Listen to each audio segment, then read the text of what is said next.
In a world accustomed to the ordinary, the night skies above Jerusalem recently shattered expectations with a display that defied comprehension. No fireworks sparked the darkness, nor did drones orchestrate patterns of light. Instead, radiant forms resembling crosses hung suspended in the heavens, glowing with an otherworldly brilliance. Pillars of light rose from the ancient city, piercing the night, accompanied by a deep resonant sound like a metallic trumpet blast echoing from realms beyond. Captured on countless devices and witnessed by hundreds, the spectacle left onlookers in a state of awe. Some wept openly, others knelt in reverence, and many stood frozen, their gazes locked on the celestial phenomenon. Was this a mere trick of the atmosphere, a fleeting illusion of light and shadow? Or could it be the fulfillment of the cryptic prophecies of Nostradamus, who spoke of heavenly signs and lights dancing above sacred lands as harbingers of a transformative age? This was no myth spun from ancient tales. It unfolded in real time over the Mount of Olives, a place steeped in historical and spiritual significance. Nostradamus, the 16th century seer, wrote in his quatrains of great wonders in the sky and crosses of fire, appearing when the wheel of time turns. Could these glowing forms be the very omens he foretold? The question resonates, are we standing at the threshold of a cosmic shift as his prophecies suggest, witnessing the first signs of a new era of vision in Michigan? The story begins far from Jerusalem's sacred hills, in the quiet, unassuming landscape of rural Michigan. A woman weighed down by grief after the loss of her husband stepped outside her home one early morning, seeking solace in the stillness. The sky was dim, the sun just beginning to stir, casting a soft glow through a veil of mist. As she looked upward, a singular image emerged, a cross sharp and unmistakable, etched in golden light against the dawn. It hovered serene and majestic, as if drawn by an unseen hand, unbound by earthly laws. She stood motionless, her breath caught her trembling hands, raising her phone not to prove the sight, but to capture a moment her soul recognized as profound. This solitary vision was no isolated marvel. The image she recorded spread swiftly, crossing oceans and stirring hearts worldwide. Soon reports of similar phenomena surfaced, crosses formed in clouds above ancient ruins in Europe, beams of light piercing stormy skies over the Mount of Olives, and glowing shapes hovering above the tranquil waters of the Sea of Galilee. These occurrences aligned with moments Nostradamus described as times of celestial convergence, spring equinoxes, summer solstices, and other pivotal dates when the heavens align with the earth's destiny. In one quatrain he wrote, "When the cross of light burns in the sky, the hearts of men shall awaken." These signs appeared not over barren wastelands, but above places imbued with historical and spiritual weight, amplifying their significance. Skeptics, as expected, offered rational explanations. Ice halos, solar refraction, or atmospheric distortions creating optical illusions. Yet for those who stood beneath these skies, the scientific accounts felt hollow. The sights were accompanied by an undeniable sensation, a stirring deep within, a weight in the chest, a sense of being seen by something greater. Witnesses spoke of dropping to their knees, overcome by emotion, or weeping without understanding why. One man wrote, "I didn't just see the cross, it spoke to me, calling me to something beyond." This was not fear, but a profound awakening, as if the heavens had reached down to touch the earth, not with judgment, but with an invitation to reflect. Nostradamus' prophecies seem to anticipate such moments. In his writings, he describes signs in the heavens that stir the soul, suggesting they are not omens of destruction, but calls to awareness, urging humanity to prepare for a shift in the cosmic order. The glowing crosses appearing across continents echo his words, inviting us to pause and consider the mysteries unfolding above. The Mount of Olives vision, the Mount of Olives, a ridge etched with centuries of prophecy and promise, has long been a place where the divine intersects with the mortal. Its slopes have witnessed moments of triumph, betrayal, and divine assurance. On a recent evening, as the sun dipped below Jerusalem's western hills, a small group gathered among the ancient olive trees. Pilgrims concluding their journey, locals drawn by instinct or an unspoken pull. Without warning, the sky transformed. No storm brewed, no thunder rumbled, but a presence emerged above the treetops. A figure cloaked in white glowed with a steady light, as if illuminated from within by a flame that did not consume. Human in form, it defied earthly constraints, floating weightlessly with arms outstretched in a gesture not of power but of welcome. From the open sky, a dove descended, circling once before landing gently on the figure's shoulder. The crowd fell silent, their phones lowered, their words unspoken. One witness later recounted, "The air itself changed as if the earth held its breath." Surrounding the central figure, others appeared tall, robed in shimmering silver, standing in formation like silent sentinels. They were not a disordered crowd, but an ordered presence radiating an aura of guardianship. To those present, they were unmistakable messengers from a higher realm, as Nostradamus described in his quatrains, "The silver host shall stand upon the sacred hill, heralding the dawn of a new age." This was no illusion, no trick of light or technology. The consistency of witness accounts, the reverence in their voices, and the transformations in their lives defy mundane explanations. A woman spoke of her soul being shaken awake. A man previously skeptical whispered, "Now I see the truth." The location itself amplified the event's significance, the Mount of Olives, where Nostradamus hinted at a kingly return under a sky of fire and light. His prophecy, though veiled in metaphor, aligns with this vision, suggesting a moment when the divine intersects with the earthly in a place of eternal promise. Nostradamus's quatrains often spoke of such figures, describing a radiant one who stands above the mount, arms open to the world. He suggested these visions would mark a turning point, a moment when humanity would be called to recognize the divine presence. The Mount of Olives vision, with its glowing figure and silver-clad guardians, seems to embody this prophecy, a beacon of hope and awakening in a world distracted by the mundane. The Six-Day War and Celestial Gardens. To fully grasp the weight of these modern signs, we must turn to history, to a time when Israel's survival seemed impossible. In June 1967, the young nation faced annihilation, surrounded by hostile forces vastly superior in numbers, weaponry, and resources. The Six-Day War, expected to crush Israel, instead became a triumph that defied all logic.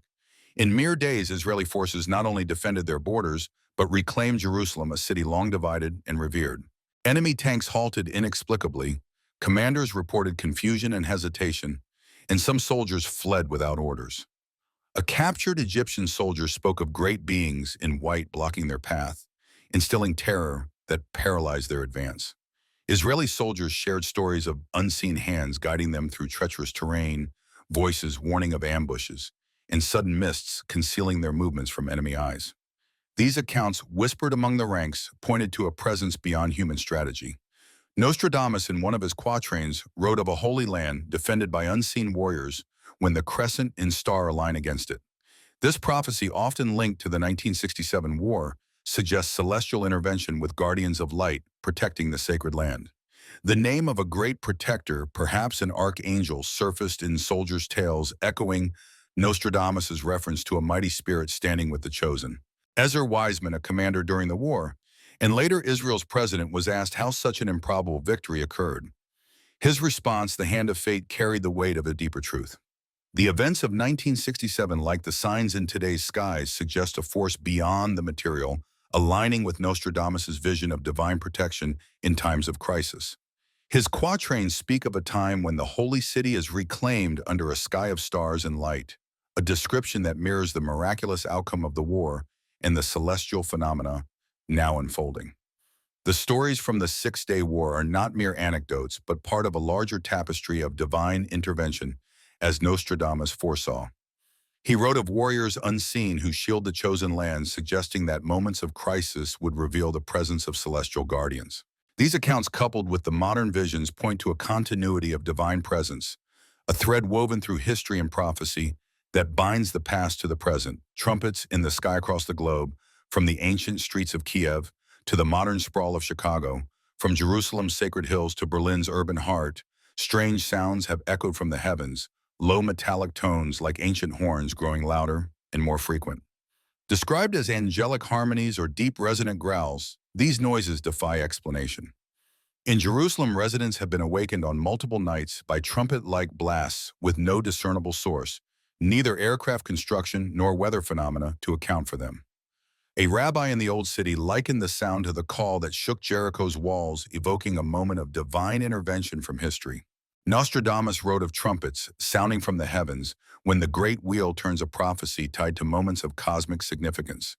These modern sounds, recorded worldwide, align with his words, often coinciding with visions of light or profound spiritual experiences.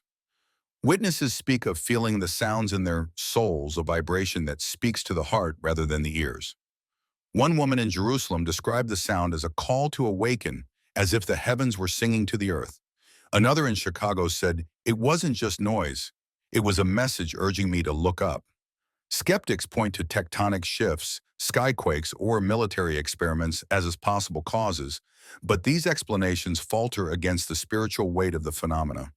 The sounds often accompany moments of profound impact visions, of crosses, glowing figures, or an overwhelming sense of presence. Nostradamus anticipated such events, writing, "The heavens shall sing, and the earth shall listen when the time of reckoning draws near." His words suggest that these sounds are not random, but purposeful, a divine symphony heralding a new chapter in human history. The global nature of these sounds adds to their mystery. From rural villages to bustling cities, the trumpet-like tones have been recorded in diverse settings, yet they share a common thread: they stir the soul. Nostradamus's quatrains describe a sound from the sky that unites the nations, suggesting a universal call to attention. Whether in the quiet of a Michigan dawn or the sacred air of Jerusalem, these sounds seem to carry a message urging humanity to heed the signs unfolding above. Scientists, as expected, offer rational explanations for these phenomena. Atmospheric pressure changes can produce strange sounds, they argue, while lenticular clouds or ice halos can mimic celestial shapes. Advanced drone swarms or holographic projections could create visual illusions with precision. These theories hold weight in isolation, but they struggle to account for the precise timing, spiritual consistency, and emotional impact of the events. You can replicate light or sound, but you cannot fabricate the stirring of a soul awakened by something greater. Even among scientists, there is growing unease. Some privately admit that these occurrences push the boundaries of known physics, defying full explanation. Nostradamus anticipated such skepticism, writing, "The learned shall doubt, yet the signs shall persist. The phenomena do not sow confusion but clarity, not madness but conviction. Witnesses do not describe fear, but a profound sense of purpose, as if the heavens are calling them to a higher awareness." Fringe theories, aliens, secret government, technology, mass hallucinations, or hidden satellites circulate widely but fail to capture the deeply spiritual nature of the experiences. Nostradamus dismissed such distractions, stating, "The false shall clamor, but the truth shall shine in the hearts of the faithful." The signs leave behind not alienation, but awakening a clarity that resonates with the seer's vision of a time when the veil between worlds thins. We may be entering an era where the line between the natural and supernatural blurs, where science and prophecy gaze at the same mysterious sky. Nostradamus foresaw this convergence, writing, "When the heavens open, truth shall shine through both reason and spirit." The glowing crosses, trumpet sounds, and radiant figures suggest a world on the cusp of transformation, where the divine and the earthly intersect in ways that challenge our understanding. Nostradamus's prophecies, penned in the 16th century, speak of a time when the heavens shall open and the King of Light shall return. His quatrains describe a cosmic shift marked by celestial signs, crosses of fire trumpets from the sky, and radiant figures appearing above sacred places. The events unfolding today align with his predictions, particularly his references to lights above the holy city and a great return under a sky of fire. These are not mere symbols, but announcements heralding a new age when humanity must confront its destiny. Unlike a subtle arrival, Nostradamus's vision of a return is grand and undeniable. He shall come with clouds of glory, seen by all eyes. The signs we see today, crosses, trumpets, radiant figures, are preludes to this moment, growing in frequency and intensity. Nostradamus warned that such signs would not be hidden, but would shake the world awake, urging preparation for a transformative era. His quatrains speak of a time when the heavens declare their truth and the earth bows in reverence, a description that mirrors the awe-inspiring phenomena now unfolding. The Mount of Olives vision, with its glowing figure and silver-clad guardians, embodies Nostradamus's prophecy of a radiant one who stands above the Mount Arms, open to the world. The trumpet sounds echo his words of a call from the heavens that unites the nations. The glowing crosses align with his vision of crosses of fire that burn in the sky, awakening the hearts of men. Together, these signs form a tapestry of prophecy, suggesting that we are not merely witnessing random events, but a coordinated divine message. Despite viral videos, widespread reports, and countless witnesses, many dismiss these signs as coincidence, fabrication, or natural phenomena. Nostradamus foresaw this indifference, writing, "The multitude shall scoff blind to the heavens' call." He warned that humanity lost in the noise of daily life would overlook the signs until it was too late.